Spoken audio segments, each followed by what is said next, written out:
Bien, donc le meilleur titre pour le bref exposé que je vais vous présenter, ce serait sans doute Pluralité des pluralités de l'espace. Parce qu'en fait, la chose que je voudrais vous expliquer de manière aussi convaincante que possible, c'est pas simplement qu'il y a plusieurs espaces, mais qu'il y a plusieurs manières de pluraliser l'espace. C'est-à-dire il y a plusieurs points de vue, plusieurs niveaux, et chacun de ces points de vue ou chacun de ces niveaux nous ouvre une compréhension et un regard sur plusieurs espaces. Alors ce que je dis là, quand je parle de pluralité de l'espace, ça fait un peu écho à un événement scientifique du 19e siècle qui, je crois, est célèbre, qui est célèbre. Ce qui est célèbre, c'est ce qui est célèbre même auprès des gens qui n'en ont rien à faire. Et donc là, c'est un exemple. Je crois que la révolution qui fait sortir de l'unicité de la géométrie euclidienne au XIXe siècle pour amener les mathématiciens à envisager plusieurs structures de l'espace, à envisager des géométries non euclidiennes, en d'autres termes, la révolution dite des géométries non euclidiennes, je crois qu'elle est célèbre, y compris très loin de la contrée quand même un peu bizarre, qui est la contrée des mathématiciens. Et le sens de cette révolution, c'est très exactement ça, c'est le sens d'une pluralisation. On avait une seule, on pensait à l'espace avec un article défini, et on pensait que cet unique espace avait une structure mathématique parfaitement définie elle-même, et qui est la structure qu'on appelle aujourd'hui la structure de la géométrie euclidienne. Et donc il y a eu un événement au XIXe siècle qui est ouverture à l'intérieur des mathématiques de la notion d'espace, pluralisation à l'intérieur des mathématiques de la notion d'espace. Mais cet événement n'est qu'une petite partie de la pluralisation que je veux vous présenter. Il y a une pluralisation de l'espace beaucoup plus vaste.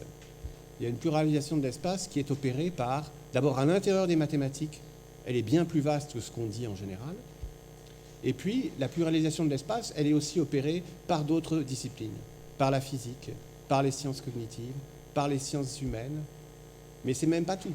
Il faudrait encore envisager, j'en dirai quelques mots, ce que peuvent penser ou dire au sujet de l'espace les arts plastiques par exemple, ce que peut penser ou dire à propos de l'espace la littérature, ce que peut penser ou dire à propos de l'espace la psychanalyse, qui est encore une autre chose que toutes les rubriques que j'ai envisagées auparavant.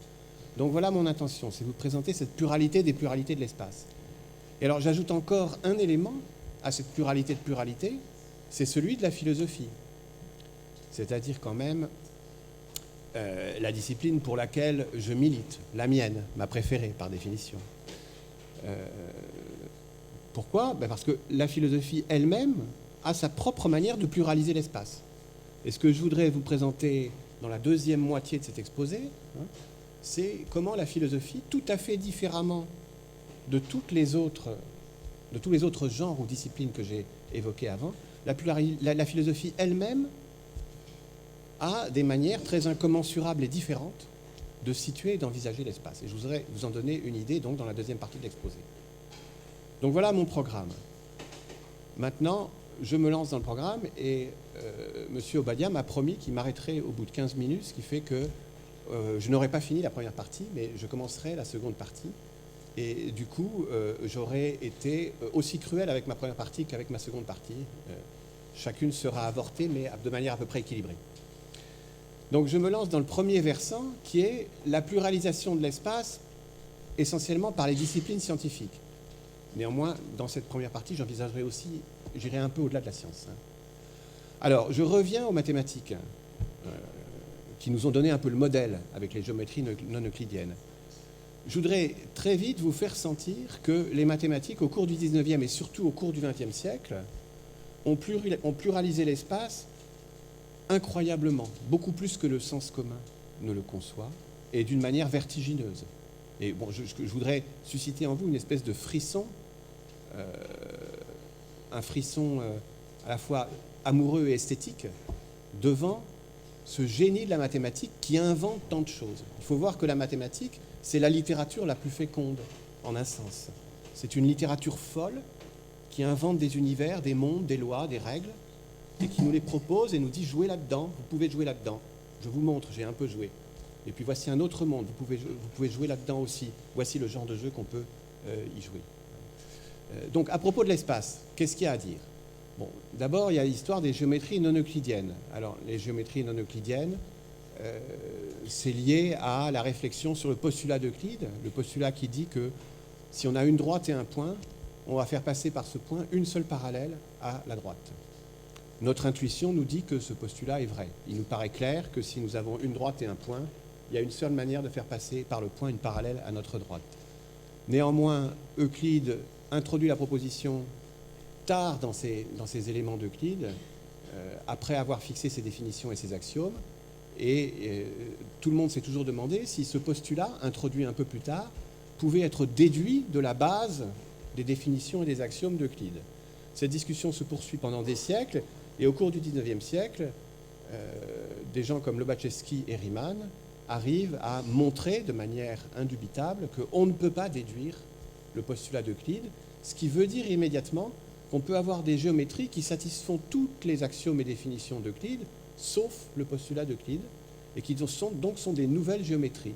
Des nouvelles géométries qui ont l'air de penser un autre espace que celui que nous croyons être le seul, l'espace qui nous paraît intuitif et qui est contraignant pour nous. Et donc on a des géométries où on a une infinité de parallèles à une droite passant par un point, ou des géométries où on a 0 parallèle à une droite passant par un point. Ça, c'est les géométries de Lobachevsky et de Riemann. Mais les mathématiques continuent à pluraliser l'espace. Et très vite, par exemple, les mathématiciens voient que les géométries sont liées à une géométrie vectorielle sous-jacente. On invente la notion d'espace vectoriel, et donc on voit que derrière notre géométrie intuitive, il y a une géométrie vectorielle. Et à partir de cette définition, les mathématiciens définissent la notion de géométrie vectorielle, de géométrie affine, de géométrie projective, avec à chaque fois un espace. Il y a l'espace vectoriel, l'espace affine, l'espace projectif. L'espace projectif, intuitivement, c'est notre espace auquel on a rajouté des points à l'infini qui correspondent à toutes les directions. Si vous envisagez la famille des parallèles, prenez une droite et vous envisagez la famille de toutes les parallèles à cette droite. Mais ça définit un point à l'infini qui est la direction incarnant l'ensemble de ces droites parallèles. Donc ça, c'est la géométrie projective. Donc vous avez une nouvelle pluralisation, vectorielle, affine, projective. Vous avez encore une autre pluralisation qui est assez célèbre, je crois, qui est la pluralisation par la dimension. Déjà, si vous suivez l'enseignement secondaire, vous apprenez à distinguer la dimension 2 et la dimension 3. Moi, quand j'étais jeune, quand on arrivait en classe de seconde, brusquement, le prof se mettait à vous enseigner ce qu'on appelait la géométrie dans l'espace. Et dans l'espace, ça voulait dire en dimension 3. C'est-à-dire qu'il fallait faire des figures, imaginer des plans, des droites qui percent des plans qui s'intersectent sur des droites. Et on disait toujours que c'était un opérateur de sélection redoutable, que très peu de lycéens arrivaient à voir dans l'espace, ce qui voulait dire voir en dimension 3, et que donc ça créait une différence entre les merveilleux, les sublimes, les héros, ceux qui voyaient dans l'espace et résolvaient les exercices en dimension 3, et les autres qu'il faudrait laisser une fois pour toutes confinés dans la pauvre dimension 2. Bon, en fait, la dimension 2 et la dimension 3 se ressemblent quand même beaucoup, mais c'est déjà une sorte de pluralisation. Et vous voyez cette espèce de symptôme lexical qui est qu'on disait géométrie dans l'espace pour la dimension 3, c'est-à-dire pour ce qui était le plus difficile, comme si on réservait le mot espace à ce qui est le plus un défi pour notre esprit, à ce qui est le plus difficile. Ça rejoint un peu un usage linguistique dont je ne sais pas s'il a encore cours, mais ça avait cours dans ma jeunesse un peu trublionne, et c'était un peu le vocabulaire de ceux qui aimaient bien, qui avaient des distractions utilisant des produits. Je ne sais pas si je me fais suffisamment bien comprendre. Et donc on utilisait l'adjectif space pour qualifier quelque chose de complètement incongru, bizarre, étonnant, un peu angoissant. Bon. Et ça, c'est encore un autre symptôme lexical. Le mot espace, space, est utilisé pour désigner ce qui est hors de portée, ce qui est étrange, ce qui nous défie.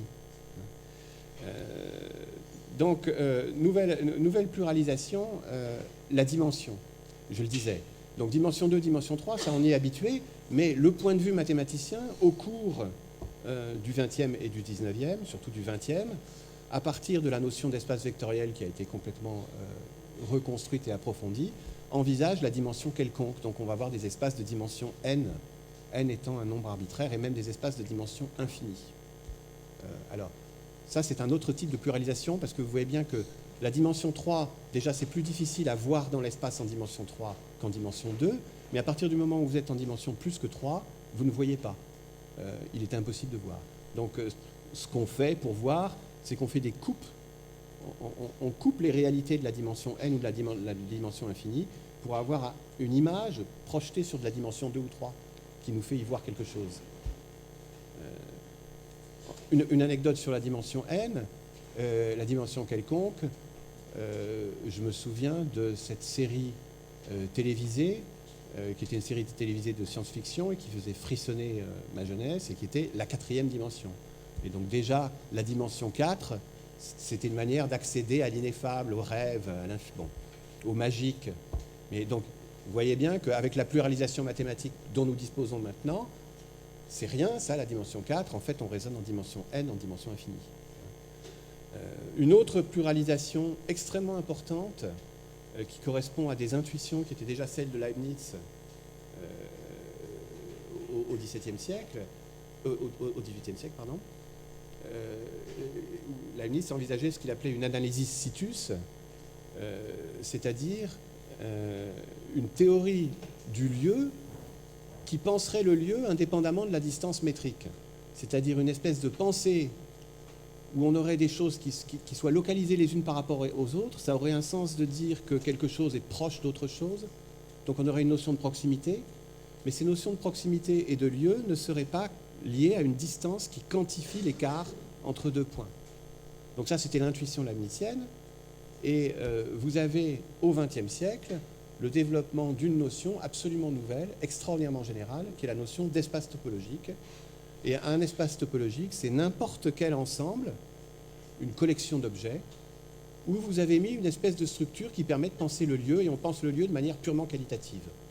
Donc, grâce à la mathématique, vous avez une nouvelle notion de l'espace, qui est la notion non métrique d'espace absolument générale, exprimant juste une logique de la proximité. Et alors maintenant, on peut aller plus loin. On a des pluralisations de l'espace il y en a deux grandes pluralisations de l'espace dans la mathématique contemporaine. Vous avez d'un côté les structures différenciables, qui étudient la géométrie différentielle, et d'autre part, les structures qui étudient la géométrie algébrique. La géométrie différentielle et la géométrie algébrique, c'est deux énormes continents de la mathématique contemporaine. Je peux vous donner une idée de ce qu'étudie la géométrie différentielle, parce qu'il se trouve qu'on a un exemple qui nous rend la chose familière, et qui est l'exemple de notre bonne vieille Terre. Notre bonne vieille Terre, et comme, à vrai dire, comme n'importe quelle sphère, est une variété différentiable. Alors, qu'est-ce que c'est une variété différentiable? C'est une totalité topologique, c'est-à-dire un monde où on a une notion qualitative de lieu, mais en plus, dans ce monde où on a une notion qualitative de lieu, localement, ça ressemble à l'espace euclidien. Et c'est exactement ce qu'est une sphère, et vous le voyez bien avec la Terre. Localement, vous vous repérez dans Paris avec un plan de Paris, c'est-à-dire que vous vous repérez dans Paris avec un modèle bidimensionnel.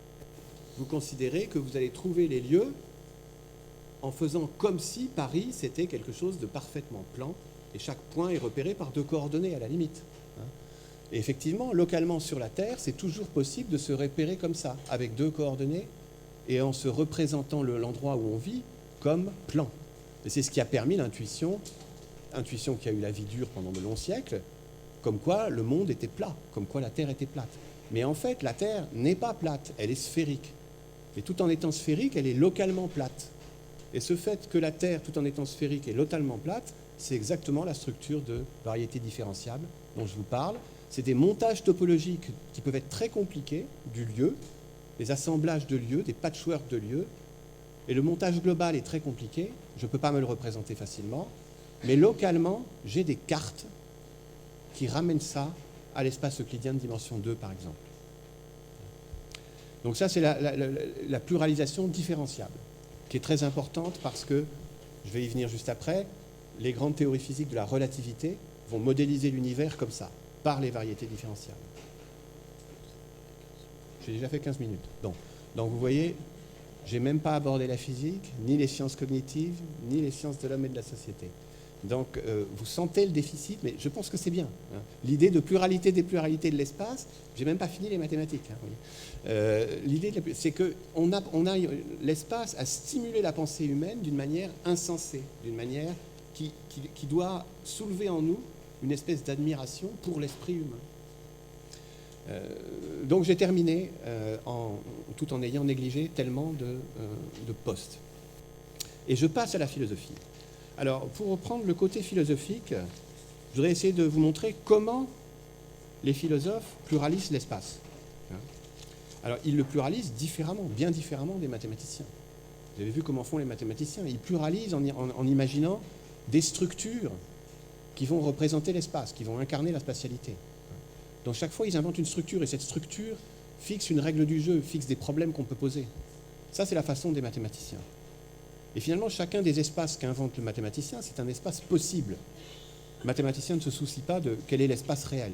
Il essaye de nous présenter tous les espaces possibles et imaginables.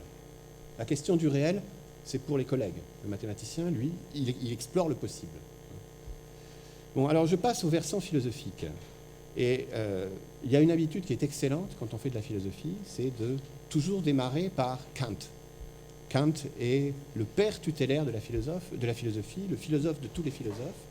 Et quand vous avez attrapé les distinctions kantiennes, vous pouvez étudier tout le reste, généralement. Le problème, c'est que c'est difficile de comprendre Kant lui-même. Mais si vous avez compris Kant, vous avez un viatique pour tous les territoires de la philosophie. Alors, je démarre avec Kant. Et si vous lisez l'esthétique transcendantale, vous trouverez, donc dans la critique de la raison pure, l'ouvrage séminal et majeur de Kant, où il invente le point de vue transcendantal en philosophie, vous trouverez dans l'esthétique transcendantale un endroit où Kant pose un problème, et ce problème, c'est quelle est la nature de l'espace. Et Kant répond qu'il y a 3 réponses possibles. Il nous dit tout de suite les 3 réponses qu'on peut envisager à la question quelle est la nature de l'espace. La première consiste à dire que l'espace est une réalité. En forçant les choses, et je pense que ça peut aider à comprendre de forcer les choses, l'espace est une chose. Donc dans l'univers, vous avez cette bouteille, cette table, puis quelque part, parmi le mobilier de l'univers, il y a l'espace. C'est une des choses qu'on trouve dans l'espace. Ça, c'est le point de vue réaliste. L'espace est une réalité. Vous avez le deuxième point de vue, qui est le point de vue selon lequel l'espace n'est pas une chose, il ne coïncide avec aucune chose, il est un mode d'organisation des choses. Mais on va dire que ce mode d'organisation des choses est objectif. Il est extérieur à nous. Donc il y aurait les choses qui constituent l'univers, et en plus, un mode d'organisation des choses qui appartiendrait quand même à l'univers au sens où il serait externe à l'individu, il serait objectif. Ça, Kant ne le dit pas, mais on reconnaît que c'est le point de vue de Leibniz que Kant est en train de présenter. Et puis, troisième point de vue, l'espace est effectivement un mode d'organisation des choses, mais ce mode d'organisation des choses, qu'est l'espace, n'est pas externe à nous, n'est pas objectif, il est quelque chose que le sujet apporte. Le sujet apporte, en plus du monde et de la diversité des choses du monde, un mode d'organisation dans lequel tout placer, qui est l'espace. Et ça, c'est la doctrine de Kant. Donc c'est sa préférée. C'est celle qu'il va justifier.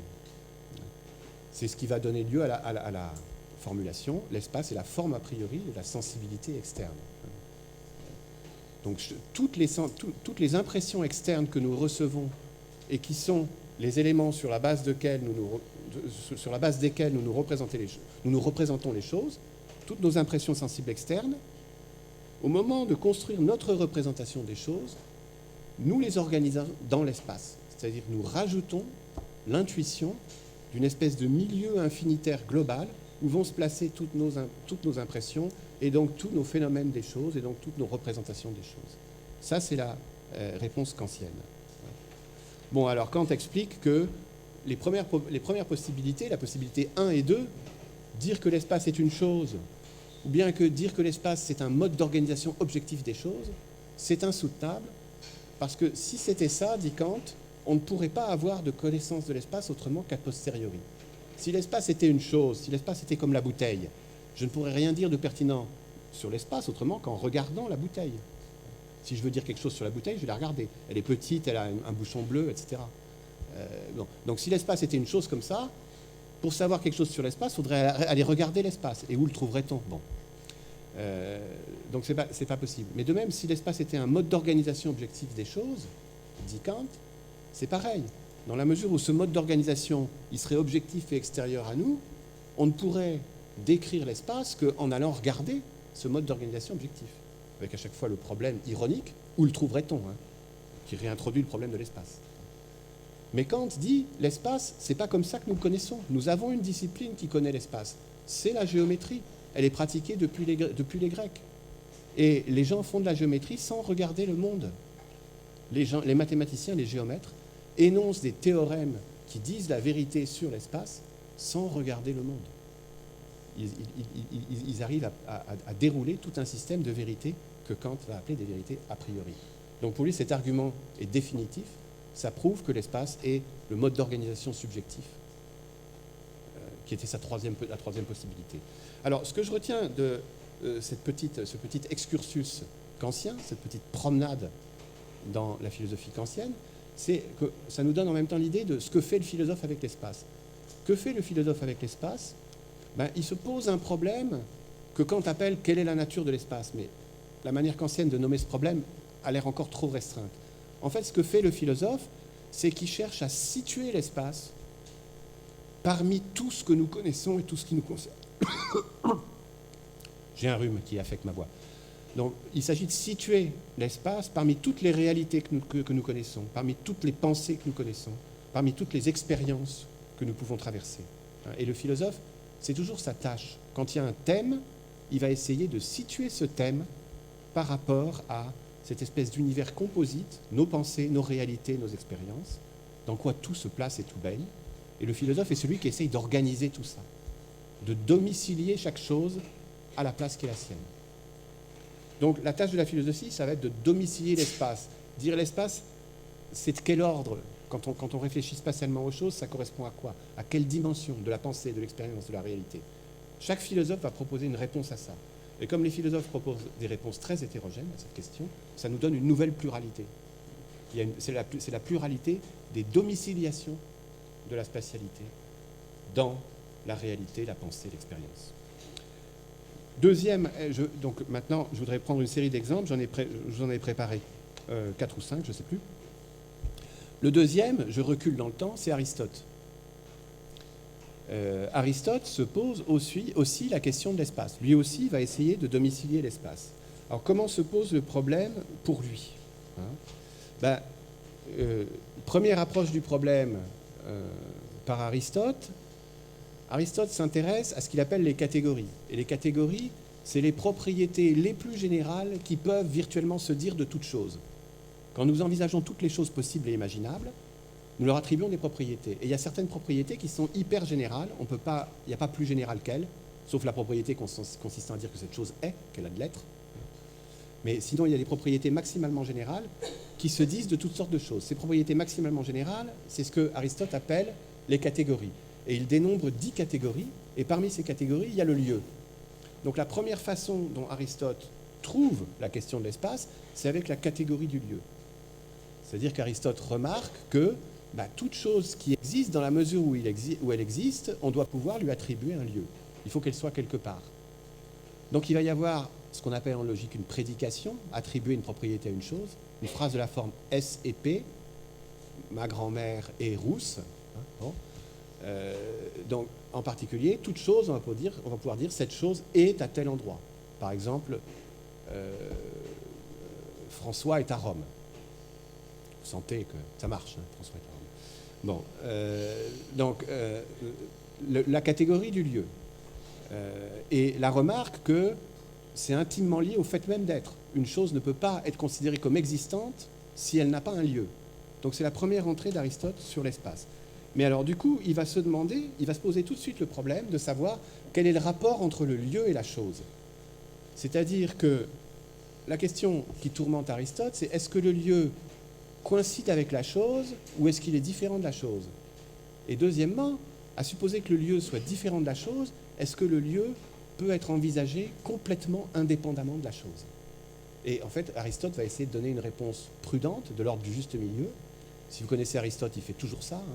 C'est le grand précurseur de la sagesse du juste milieu.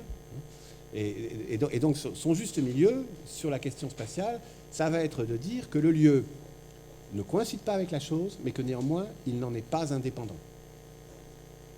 Alors pour arriver à cette profonde et bouleversante conclusion, de nouveau, Aristote envisage 4 possibilités. Vous voyez, la démarche typique du philosophe, c'est qu'il commence par imaginer des possibilités qui, d'après lui, sont la totalité de ce qu'on peut concevoir, et ensuite il va argumenter pour, parmi ces possibilités qui décrivent la totalité du concevable, vous faire adhérer à la seule bonne, celle que lui préfère. Donc voilà comment fonctionne l'arnaqueur philosophe. C'est une base de l'arnaque philosophique. Filtrer les possibilités et ensuite vous êtes coincé, vous êtes obligé d'adhérer avec lui. Alors, quelles sont les possibilités d'après Aristote? Il y a 4 possibilités. Il y a une possibilité consistant à dire que le lieu, c'est la matière de la chose. Une possibilité consistant à dire que le lieu, c'est la forme de la chose. Une possibilité consistant à dire que le lieu, c'est l'intervalle de la chose. Et enfin, une possibilité consistant à dire que le lieu, c'est la limite de la chose. Et la bonne, c'est la dernière. Et donc, il faut évincer les 3 autres. Alors, pourquoi est-ce que le lieu ne peut être ni la matière de la chose, ni la forme de la chose? Mais parce qu'en fait, et ça c'est une autre partie de la pensée aristotélicienne, la matière et la forme de la chose, c'est la chose. Ça, c'est un autre aspect de la réflexion d'Aristote. Si vous envisagez une chose, prenez l'exemple de la statue qui est peut-être le plus simple pour ça. Elle a une matière, mettons que ce soit une statue en bronze, et elle a une forme. Mais l'individualité de cette statue coïncide exactement avec cette matière prise dans cette forme ou avec cette forme s'emparant de cette matière. C'est-à-dire que, au niveau empirique, cette forme et cette matière se compénètrent et finalement, la chose est exactement sa forme en tant que prenant sa matière ou sa matière en tant que prise dans sa forme. Ce qui fait que, en réalité, Aristote dit que si je considère que le lieu, c'est la matière de la chose ou que le lieu, c'est la forme de la chose, ce que je vais dire, c'est que le lieu, c'est la chose, et donc la chose sera dans elle-même, parce que la chose est dans son lieu. Donc si le lieu coïncide avec la chose est dans elle-même. Et il est évident pour Aristote que ça, c'est pas possible. Il n'est pas possible que de dire que la chose est dans elle-même. Alors, qu'est-ce que ça veut dire? Ça veut dire que, en fait, Aristote a déjà intériorisé la conclusion que le lieu doit être différent de la chose. Donc, puisque le lieu doit être différent de la chose, ça ne peut pas être la forme, ça ne peut pas être la matière. Vient l'intervalle. Alors, l'intervalle de la chose, ça veut dire que c'est le mot intervalle, ça désigne l'étendue qu'occupe la chose. Et ça paraît très raisonnable. Moi, je vous dis ça parce que je suis plutôt kantien. Donc, pour moi, effectivement, le lieu, c'est un fragment de l'espace, et l'espace, c'est la toile de fond, la scène sur laquelle se place toute chose. Donc, moi, je serais tenté de dire que c'est l'intervalle. Mais pour Aristote, ce n'est pas possible. Pourquoi? Pour deux types de raisons. Premier type de raison, si le lieu, c'est l'intervalle de la chose, alors cet intervalle, il est virtuellement infini. Aristote voit tout de suite que si j'envisage l'intervalle d'une étendue dans laquelle se place la chose, cet intervalle, j'ai aucune raison de le borner. La chose, elle a ses limites, mais l'intervalle d'étendue dans lequel se place sa chose, il n'y a pas de raison de le borner, ça va dans tous les sens à l'infini. Donc à partir de cet intervalle, on retrouve l'espace infini, qui est exactement ce que Kant envisage, comme la forme a priori dans laquelle se place toute impression et toute chose.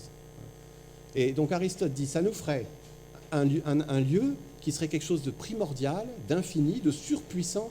Toutes les choses seraient misérables par rapport au lieu, qui serait une espèce de divinité surpuissante, infinie, dans laquelle toute la réalité se placerait. Et ça lui fait horreur. Il n'en est pas question. Il ne veut pas que le lieu soit indépendant de la chose, parce que vous voyez, ça contredit son empirisme. Il a l'impression qu'on ouvre la porte à un être fantastique qui serait cet espace infini, primordial et surpuissant, dans lequel toute chose se placerait. Bon, la science moderne va assumer ça. Mais pour Aristote, c'est dangereux, c'est quasi théologique. Ça contredit son désir de concrétude. Il s'arrête à la dernière possibilité que le lieu est la limite de la chose. Et même sa définition, ça va être que le lieu, c'est la limite du corps enveloppant la chose. Avec cette idée, à la fois, la limite du corps enveloppant la chose, c'est pas la même chose que la chose, et en même temps, ça n'en est pas indépendant. Donc ça satisfait les réquisites aristotéliciens. Donc voilà une deuxième domiciliation de l'espace, complètement différente de celle de Kant, Et dans toute la tradition philosophique, vous allez avoir une tension entre ces deux points de vue. Un point de vue qui essaye d'arrimer l'espace à la chose, c'est-à-dire il n'y a d'espace que d'espace de la chose, l'espace c'est le lieu d'une chose à chaque fois. À la limite, il y a autant d'espace que de choses, donc. Et un autre point de vue, qui est le point de vue kantien, l'espace c'est une espèce de toile de fond infinitaire que nous ne pouvons pas ne pas présupposer, parce que sur cette toile de fond, nous plaçons toutes nos impressions sensibles et toutes les choses que nous représentons. Alors, est-ce que j'ai déjà fini les deuxième morceau de 15 minutes là? Ah oui, vous venez de terminer le deuxième morceau. Voilà, donc vous avez perdu Bergson, Merleau-Ponty et Gareth Evans, un philosophe analytique brillant, contemporain, mort d'un cancer à 34 ans.